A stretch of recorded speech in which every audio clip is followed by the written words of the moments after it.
When I listen to my son sing, I just wrap myself around that moment. Somehow it takes me back to all the memories, the beautiful experiences my uncles and so many others never had, simply because they didn't know. Uncle Peter passed away in his mid-50s, then Uncle Luther a few years later, and it eventually caught up with my Uncle Henry in his 60s.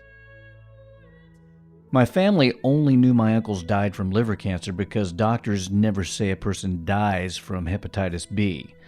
So we didn't know what was killing us until around the time I met Jill, who became my wife.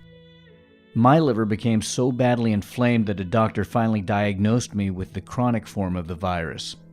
It was only because I was an anchor and news reporter with a medical reporter friend who connected me to a leading hepatologist that I got the attention I needed.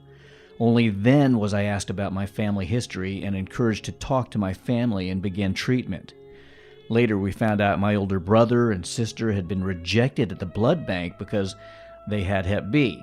Then my mother and younger sister decided to get a blood test. They had it too. We were left to connect the dots because the medical profession is failing to address an epidemic that kills more than 700,000 people a year. It's bad enough that hepatitis B is a silent killer with few symptoms until it's too late. It's also ignored by Asian cultures that consider talk about deadly diseases to be taboo. Sometimes I wonder if hepatitis B is being ignored here in the U.S. just because it impacts so many Asians, especially given the country's history of discrimination toward immigrants. I think about that a lot. I also think about the millions of other people who could lose the same joy I have because they simply don't know they have the virus, and about how lucky I am that my early treatment gave my liver a chance to regenerate itself. No hands! I'm not holding you! You're on your own, kid!